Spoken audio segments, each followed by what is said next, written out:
I'm Patricia Griffin. I'm a potter in Cambria, California.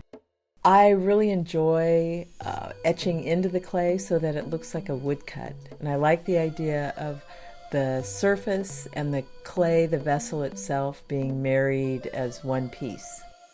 Most of the subjects are animals or plants, birds.